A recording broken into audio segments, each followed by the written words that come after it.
बच्चों, आज हम पढ़ेंगे कक्षा 6 के लिए चैप्टर नंबर 2 पूर्ण संख्याएं। पूर्ण संख्याएं क्या होती है पहले हमें ये पता होना चाहिए। इसके पहले हम बात कर लेते हैं प्राकृत संख्याएं। प्राकृत संख्याएं क्या होती है? 1, 2, 3, 4 डैश डैश डैश आगे तक जितनी आप जानते हैं, ठीक है। संख्या 1, 2, 3, 4 आगे तक जितनी जानते हैं आप के समूह को क्या कहते हैं? प्राकृत संख्याएं कहते हैं। अब बात करते हैं हम पूर्ण संख्याओं की। वो क्या होती है पूर्ण संख्याएं? वो देखिए आप, यदि प्राकृत संख्याओं के समूह में शून्य और सम्मिलित कर लिया जाए तो पूर्ण संख्याएं कहलाती है। 0, 1, 2, 3, 4 कहाँ तक? अनंत तक। इस अनंत को हम इस प्रकार लिखते हैं, ठीक है। ये होती है प्राकृत और पूर्ण संख्याओं के बारे में। अब बात करते हैं हम पूर्ववर्ती व प्रवर्ती। प्रवर्ती को कहते हैं उत्तरवर्ती भी कहते हैं, इसका दूसरा नाम है उत्तरवर्ती। पूर्ववर्ती व प्रवर्ती या उत्तरवर्ती, ठीक है। तो पूर्ववर्ती क्या होता है? किसी संख्या में एक जोड़ने पर प्राप्त संख्या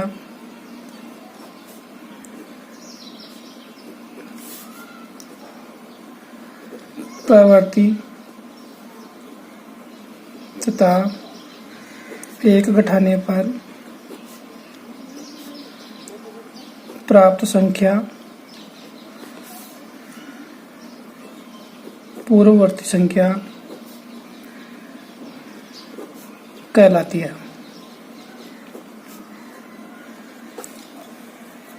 अब देखें, जैसे 16 की पूर्ववर्ती 16 माइनस 1, ठीक है। 18 की प्रवर्ती 18 प्लस 1 बराबर 19। पूर्ववर्ती में हम 1 घटाते हैं और प्रवर्ती या उत्तरवर्ती में हम 1 जोड़ देते हैं, तो हमें क्या प्राप्त होती है? पूर्ववर्ती और उत्तरवर्ती संख्याएं प्राप्त होती है। अब बात करते हैं संख्या रेखा। संख्या रेखा क्या होती है? हमने पढ़ा होगा 5th क्लास में एक लाइन जिस पर आपके पास संख्याएं 0, 1, 2, 3, 4, 5, ठीक है, अनंत की संख्याएं होती है। यहाँ इधर का हमने तीर का निशान लगा दिया, इधर हम तीर का निशान नहीं लगाएंगे, सॉरी, क्योंकि ये पूर्ण संख्याओं में है। इसमें पूर्ण संख्याओं में क्या होता है? सबसे छोटा मान 0 होता है, तो 0 से इधर की ओर क्या हो जाएगा? अपनी संख्या रेखा हो जाएगी। तो संख्या रेखा में आप ध्यान रखें, यदि आप इधर से इधर जाते हो, ठीक है, कहाँ से?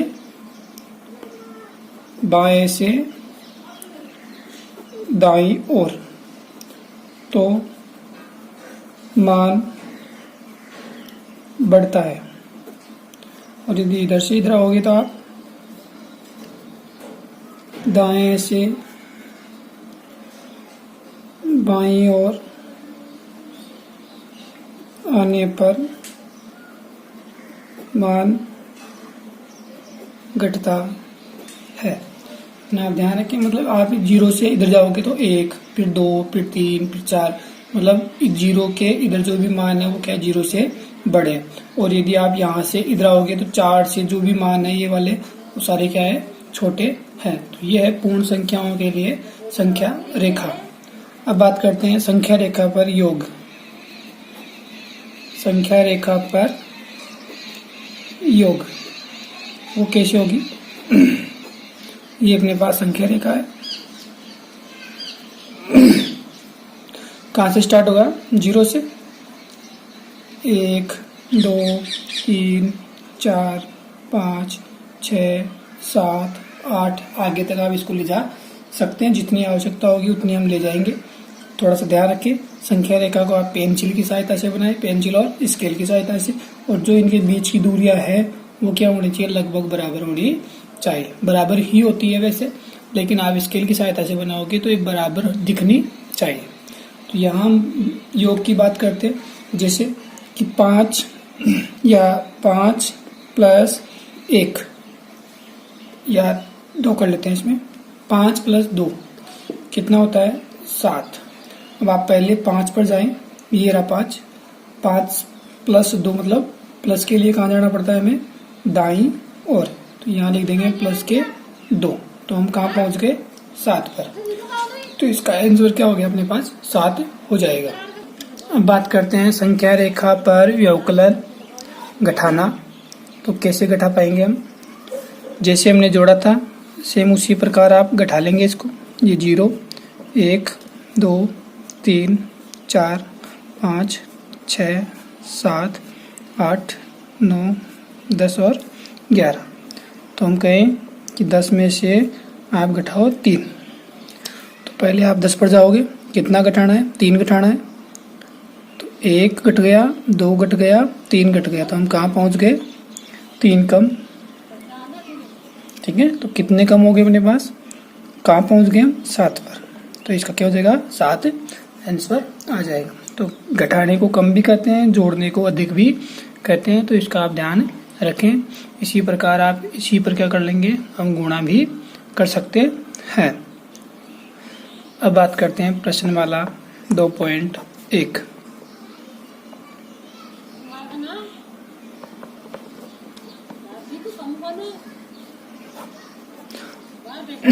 पहला प्रश्न है अपने पास, 10,999 के बाद अगली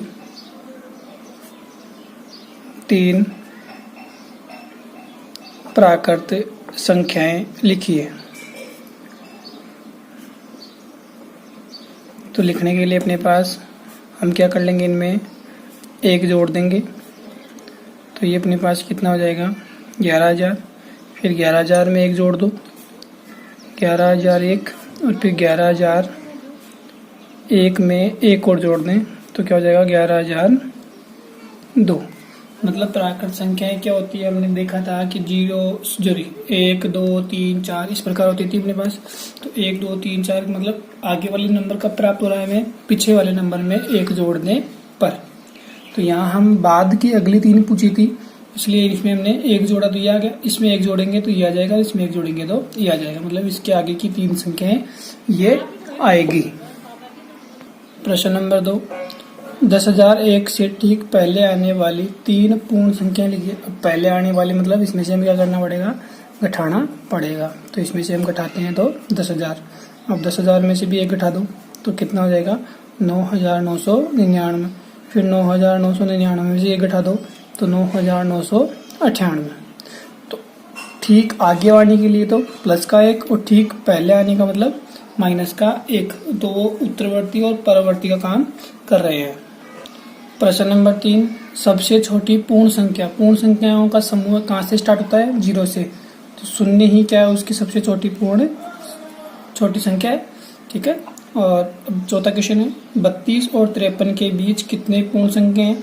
तो आप 32 के बाद गिनती लिख लें। 32 33 34 35 36 37 38 39 40 41 42 43 44 45 46 47 48 49 50 51 52 और 53।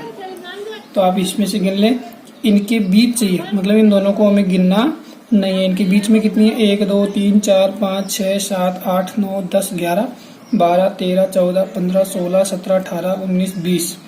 तो कितनी संख्या हो गई, 20 संख्याएं। ठीक है। इसका एक और रास्ता है, आप सीधा ज्ञात करना चाहते हो तो कर सकते हैं। कैसे ज्ञात करते हैं, बड़ी संख्या माइनस छोटी संख्या प्लस 1। तो ये इसका सूत्र भी आप पता लगा सकते हैं। बड़ी संख्या कितनी है, 53, उसमें से छोटी संख्या कितनी है, 32 प्लस 1, तो 53, 32 प्लस 1 कितना हो गया, 33, माइनस का 53 में से 33 गए तो कितना बच गया, 20। इस प्रकार ये फॉर्मूला भी है, बड़ी संख्या माइनस छोटी संख्या प्लस 1, या आप इनके बीच में काउंटिंग गिन लें। प्रश्न नंबर 5, प्रवर्ती संख्याएं लिखिए। प्रवर्ती मतलब क्या करते हैं, प्लस का 1 करते हैं, तो प्लस का 1 करके सब में लिख ले आप। तो 4 4 0 7 0 1 दे रखा था, इसमें हम 1 जोड़ देंगे, तो 2 4 4 0 7 0 2 हो जाएगा। अब इस संख्या का भी प्रवर्ती चाहिए, तो इसमें भी क्या जोड़ देंगे, हम 1 जोड़ देंगे, तो ये कितना हो जाएगा, 1 0 0 2 0 0। इसमें भी आप 1 जोड़ दें, ठीक है, प्लस का 1, तो ये कितना हो जाएगा, 1 1 0 0 0 0 0 और 0। सॉरी, 1 नहीं आएगा इसमें ना। इसके बाद इसमें भी आप क्या जोड़ दो, 1 जोड़ दें, 2 3 4 5 6 7 0 में 1 जोड़ दें, तो 2 3 4 5 6 7 1 हो जाएगा। प्रवर्ती के लिए हमें पिछली संख्या या दी गई संख्या में क्या जोड़ना है, 1 जोड़ना होता है।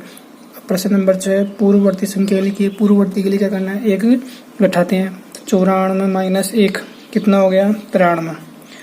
10,000 माइनस 1 9,999। 20 80 90 माइनस 1, तो 20 80 89, और 7 6 5 4 3 2 1 माइनस 1, 7 6 5 4 3 2 0। तो इस प्रकार हम प्रवर्ती और पूर्ववर्ती संख्याएं ज्ञात कर सकते हैं।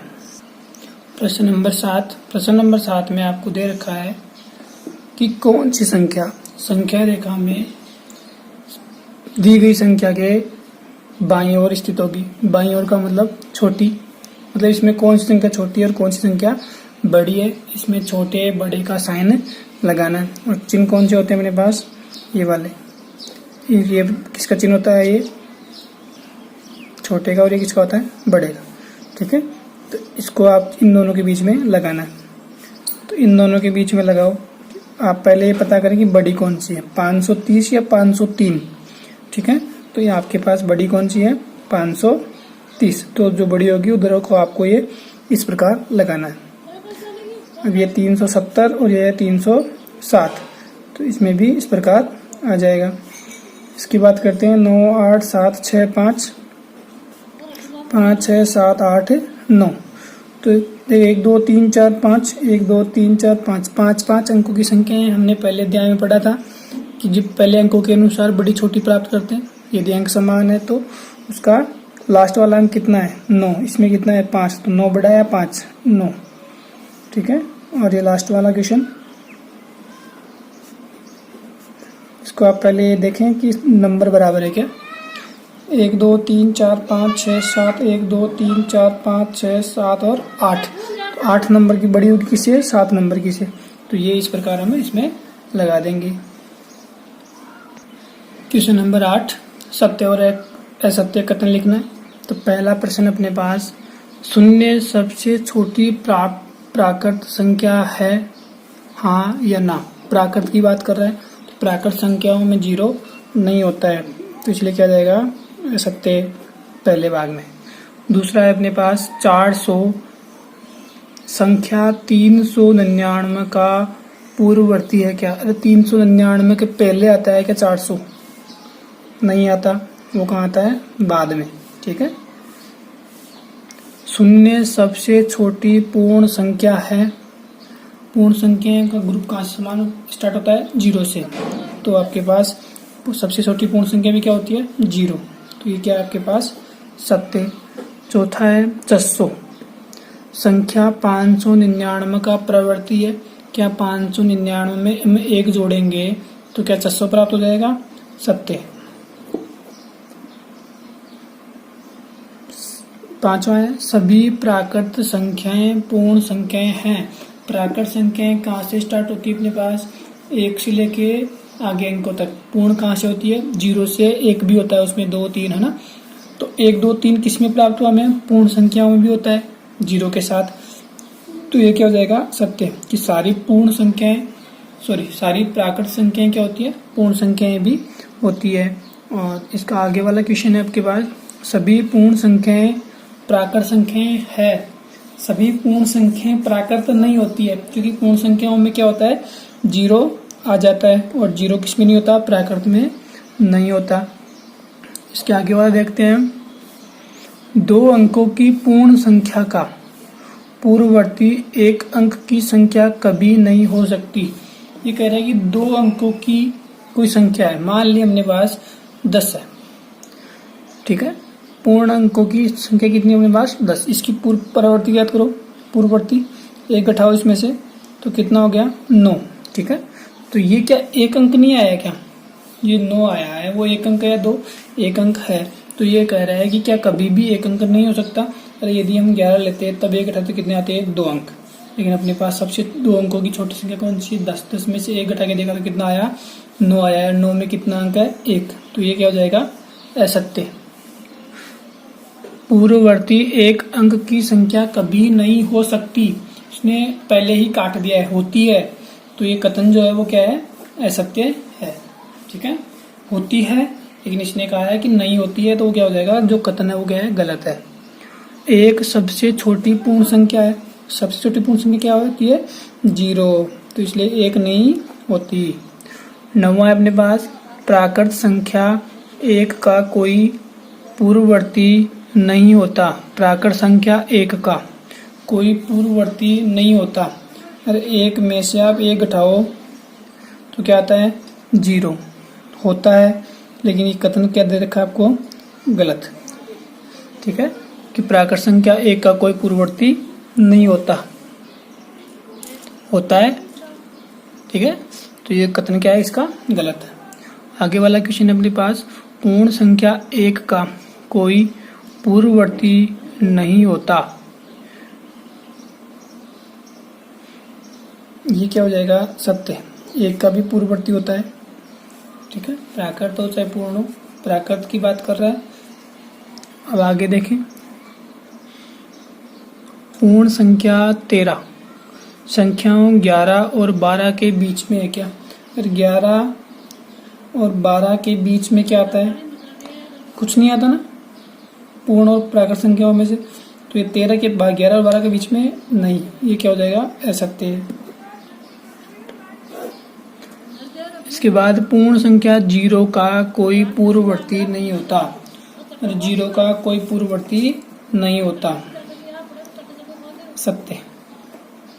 2 अंकों की संख्या का प्रवर्ती सदैव 2 अंकों की एक संख्या होता है। 2 अंकों की संख्या आपके पास हाईएस्ट कितनी होती है? 99 में 1 जोड़ दें तो कितना हो गया? 100। तो इसमें कितने अंक आ गए? 3 अंक आ गए। तो ये कह रहा है कि 2 अंकों की संख्या का प्रवर्ती मतलब प्लस का 1 सदैव 2 अंकों की एक संख्या होती है। क्या 1 अंकों की संख्या है क्या ये? नहीं, ये क्या है? असत्य है। उसमें 3 अंक भी हो सकते हैं।